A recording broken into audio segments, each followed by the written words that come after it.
எங்கள் அப்பாவோடைய ஒரு தங்கச்சி, எனக்கு அத்தை. அவங்க ஒரு நாள் என்ன பண்ணாங்கன்னா, எங்கள் வீட்டுக்கு வந்திருந்தாங்க. அப்பாலாம் பார்த்துட்டு, எங்களெல்லாம் பார்த்துட்டு போகலான்னு வந்திருந்தாங்க. அப்போ நாங்கள் எப்போவுமே வீட்டில் சாயங்காலம் ஜெபம் பண்ணுகிறது உண்டு. அப்போ நாங்கள் எல்லாம் உட்காந்துட்டோம். அத்தை மட்டும் வரவே இல்லை. அவங்க டிவியை பார்த்துட்டு இருந்தாங்க. நாங்கள் கூப்பிட்டோம். ஆனாலுமே அவங்க வரலை. ஸோ அவங்க நாடகத்தை பார்த்துட்டு இருந்தாங்க. 2, 3 நாள் வீட்டில் ஸ்டே பண்ணாங்க. 3ஆவது நாள் அவங்க போயிட்டாங்க, வீட்டுக்கு போயிட்டாங்க. கடைசியாக நாங்கள் ஒரு 2 வாரம் கழிந்து செய்தி கேட்குறோம். அத்தை ரொம்ப முடியாமல், ரொம்ப சீரியஸ் கண்டிஷனில் ஹாஸ்பிட்டலில் அட்மிட் ஆயிருக்காங்கன்னு சொல்லி தான் நாங்கள் கடைசியாக அந்த செய்தியை கேட்டோம்.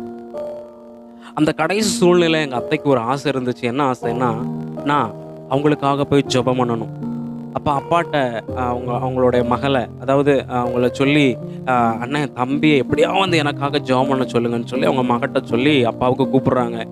நானும் அடுத்த நாள் போகிறேன், அவங்களுக்காக ஜெபம் பண்ண போகிறேன். ஆனால் ஐசியூவில் இருந்ததுனால அவங்க என்னை அலோவ் பண்ணலை. 2வது நாளும் போகிறேன், அவங்க என்னை அலோவ் பண்ணலை. வேற ஒரு ஆளுக்காக ஜெபம் பண்ணிவிட்டு நான் வீடு திரும்பினேன். 3வது நாளும் போகிறேன், அவங்களுக்காக என்னால் ஜெபம் பண்ண முடியல. அவங்க அலோவ் பண்ணலை. காரணம் என்ன? அவங்க என்ன அலோவ் பண்ணலை. அதுதான் ரீசன். ஸோ 4வது நாட்கள் நாங்கள் கேட்குற ஒரு துக்கமான செய்தி என்னன்னா, அத்தை இறந்து போயிட்டாங்கன்னு தான் நாங்கள் கேட்டோம் அந்த செய்தி.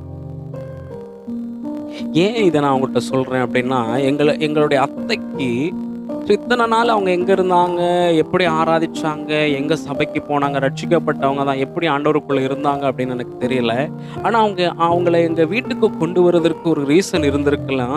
மறுபடியும் ஏசப்பாக்குள்ளே வாழ்கிறதற்கான ஒரு ஒரு ஒரு ஒரு நேரத்தை ஆண்டவர் அவங்களுக்கு கொடுத்துருக்கலாம் என்று சொல்லி தான் நான் விசுவாசிக்கிறேன். ஆனால் அவங்களுக்கு அந்த கொடுத்த நேரத்தை அவங்க கரெக்டாக என்ன பண்ணலைன்னா, செலவிட முடியாததுனால அவங்க ஜெபிக்க ஆசைப்பட்டும் அவர்களுக்காக ஜெபிக்க முடியாமல் போனதுதான் மிகவும் வேதனைக்குரியது. அவங்களுக்கு கொடுக்கப்பட்ட நேரத்தை நாடகம் பார்க்கறதுல செலவழிச்சாங்க. ஒருவேளை என்னை கேட்டுக்கொண்டிருக்கிறான தேவ பிள்ளையே, ஒருவேளை இது உனக்குள்ளதான செய்தியா இருக்கலாம். கர்த்தர் உன்னுடைய வாழ்க்கையில 1 மணி நேரம் எக்ஸ்ட்ரா தந்தாலும் நீ அவருக்குள்ளாக வாழணும், அவருக்குள்ளாக ஓடி வரணும்.